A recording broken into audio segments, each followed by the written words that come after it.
Hey everybody, hope you're doing well. Welcome to my Microbiology Unknown project. I had unknown number 12, which I concluded was Staphylococcus aureus. Alright, so we received our specimens with a paper requisition, and that had the ordering MD, it had the patient's name and date of birth, it had the site of collection, what type of culture it was put into, and or transportation medium, and then other tests that were selected by the doctor. Mine was total bilirubin, so perhaps the patient was experiencing some form of jaundice or some icterus of some kind. And we did not have the collection date and time on there or the collector's initials, so we had to hunt down that information and make sure that we had it correct. So we did our initial direct sample gram stain with just a gram, grams of crystal violet, grams iodine. We used acetone as our decolorizer and saponin. My results were a gram-positive cocci in grape-like clusters, and there was no other tissue there. It was just the gram-positive cocci, so no contamination. So we plated our specimens via aseptic technique based on the guidelines of where the sites of collection were. Mine was from sinus cavity, so there is the cotton swab, there is a streak for isolation, a quad streak. We did that on a sheep blood agar, McConkey agar, and chocolate agar thioglycolate broth, and they were all incubated at 35 degrees Celsius.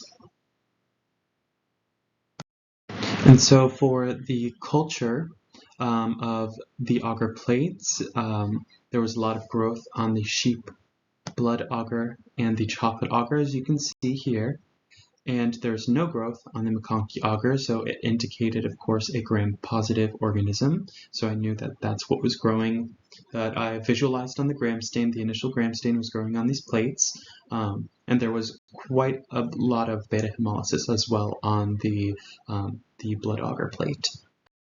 So as we know, there is thioglycolate broth tube, has different areas where we can tell what kind of oxygen requirements for bacteria are. So the obligate aerobes will be at the top and the surface. The obligate anaerobes will be at the bottom. Facultative anaerobes will be concentrated at the top, like a ½ inch below the surface, maybe like a ½ centimeter below the surface, and all throughout the rest of the broth. And aerotolerant anaerobes will be all throughout. It'll be turbid all throughout. So for my organism S. aureus, it was a facultative anaerobe.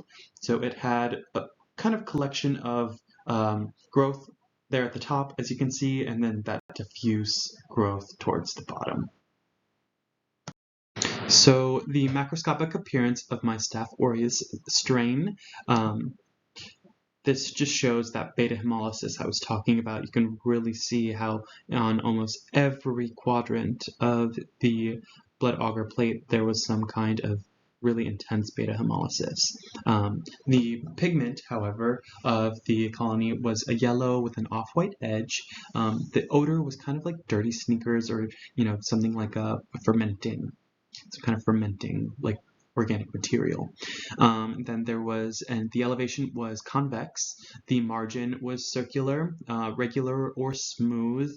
There was some irregularity, but that was with like multiple colonies together. The consistency was a shiny translucent consistency with an opaque center, which made me believe that it could possibly be umbinant, but it wasn't a true umbinant. It just had like a very opaque center, that yellow center. And the hemolysis, of course, beta hemolysis. And I did a secondary gram stain from this culture, and it was again gram-positive cocci in clusters, so I knew there was no contamination from this plate. So the biochemical tests that I did were catalase, oxidase, PYR, and coagulase. Catalase is usually done for the cocci species, so differentiating between strep and staph. The catalase enzyme will react with peroxides to liberate oxygen, which will, produce bubbles when emulsified in 3% hydrogen peroxide, which is what I did. And you can see on this slide quite a large amount of bubbles. So a positive test for catalase. The oxidase test is to try to find an oxidase enzyme, obviously, and which will react in the presence of cytochrome oxidase systems. The reagent that we used was N-tetramethyl 1,4-phenylenediamine dihydrochloride, ascorbic acid, to help with stability, and demineralized water. So you put we have the little tubes, we crushed the reagent inside of it. I grabbed a isolated colony from my blood agar plate, put the reagent on top, and as you can see, after I waited a few minutes, there was no reaction. The colony did not change purple, so it was a negative oxidase test. For PYR, is an enzymatic hydrolysis of L-pyroglutamic acid, beta-naphthylamide, or PYR, which is a good way to detect PYR ACEs in streptococcal and enterococcal organisms. So I utilize that to differentiate between the staph strep and possibly staph and staph aureus and staph epidermidis. And as you can see here, there was a negative result. The positive result would have given me a very pink PYR disc, and in this disc it was quite negative, shade yellow, the color of the colony. Coagulase is to try and find a coagulase enzyme that is produced by Staphylococci. It's actually one of the virulence factors of S. aureus, but it's usually, coagulase tests are usually done to identify Staph aureus. So this was kind of like my end-all be-all. This is what told me this is Staph aureus.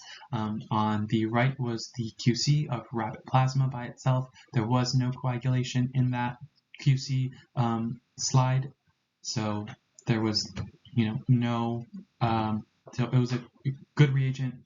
I put my an isolated colony in the rabbit plasma on the test side, and a profuse amount of yellow precipitate, meaning that it was a positive for coagulase, meaning Staph aureus. So how to differentiate Staphylococcus species? I love this diagram. This diagram definitely is a great way to help you study with staph species, understanding how to differentiate between them. Got to do that catalase test first to differentiate between staph and strep. Use coagulase to really identify Staph aureus, because it's really one of the only ones that will produce a coagulase enzyme, a free coagulase enzyme. So yeah, two forms of coagulase, slide and tube coagulase tests. The free coagulase and bound coagulase. Staph aureus obviously has free coagulase. So then you would, if it was a negative, you do the oxidase bacitracin susceptibility. So if it's oxidase positive and susceptible to bacitracin, it's probably a Micrococcus species, which is like those cocci and those tetrads. And then if it's negative and resistant, it's probably a coagulase negative staph species, and then you would use nopibicin susceptibility to further differentiate between staph saprophyticus and different staph species. Alright, so Staph aureus has quite a bit of virulence factors, and the infection can be suppurative, so some kind of rash, or some kind of lesion, or toxin mediated, and it really depends on the strain of Staph aureus and the inoculum size. So the main reservoir is the humanaris, also occurring in the vagina, the pharynx, and other skin surfaces, so mainly the nose. It's of major concern for hospital-acquired infections as well. So its virulence factors are enterotoxins, cytolytic toxins, coagulase is a virulence factor, and so is protein A. And these all can cause some pretty intense diseases Protein A binds with IgG antibodies and blocks phagocytosis. It has alpha and beta hemolysins, and also panton-valentine leukocidin exotoxin, which is lethal to polynuclear leukocytes. So think like neutrophils, segmented neutrophils. So the alpha toxin affects platelets and macrophages as well. And one of the major concerns for S. aureus infections is toxic shock syndrome, because TSST1 is a super antigen that causes T cell proliferation. And one of the major effects of this is usually from women not consistently changing out their tampons. Skin and wound infections, which include folliculitis, furuncles, carbuncles, which is a cluster of furuncles, and bullous impetigo, which is usually the carbuncles with or furuncles that are surrounded by an erythema rash. And usually an opportunistic infection that is from a previous injury or wound, and is associated with nosocomial infections quite a bit too, so healthcare workers can actually get them a lot as well. Scalded skin syndrome is usually in children. It's an exfoliative dermatitis, but young children and newborns usually get over it pretty easily. The mortality rate is really low, but when it's in adults, the mortality rate can reach almost 50%. Toxic shock syndrome, like I talked about, is caused by that toxic shock syndrome toxin 1, and is rare but potentially fatal. It's a multi-system disease, which is characterized by sudden fever, chills, vomiting, diarrhea, muscle aches, and a rash, and it can quickly progress to hypotension and shock. Toxic epidermal necrolysis, or TEN, is commonly drug-induced, or can also be linked to infection and vaccinations, and that can cause necrotizing fasciitis, which can cause like gangrenous skin or clumps. Food poisoning, our favorite, the potato salad, of course, and then here's that erythema rash on the hand, and this is Staph aureus causing necrotizing fasciitis on the epidermal skin cell. Other infections include endocarditis and intravenous drug users and osteomyelitis, septic arthritis. So one of the major concerns for S. aureus is MRSA, or methicillin-resistant Staphylococcus aureus, which is, it's not methicillin really because we don't really use it anymore because we overused it and it's no longer effective, but oxacillin resistance as well. And here in this slide, this is from a study that a few people did, and it actually shows the resistance of S. aureus on this lawn, a lawn of S. aureus, and I think that's clindamycin over there, but people don't really use clindamycin because it can cause like excess apoptosis of red blood cells, I believe, and I think that's doxycycline also. You can see a little bit of zone of inhibition, but overall it's very resistant to a lot of drugs, especially beta-lactam drugs, because it has beta-lactamase.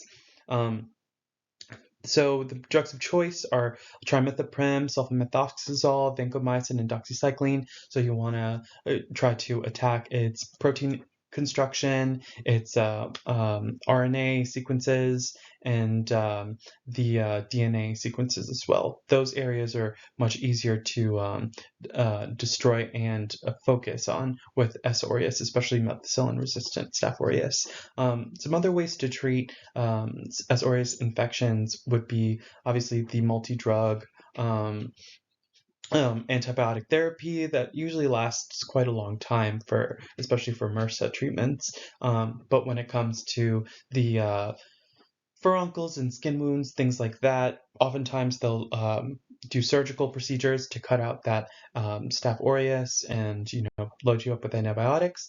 And if it gets gangrenous and really bad, maybe even cause amputation. So yeah, Staph aureus can be pretty scary if you think about it, but it's oftentimes when it gets to those extremes are pretty rare.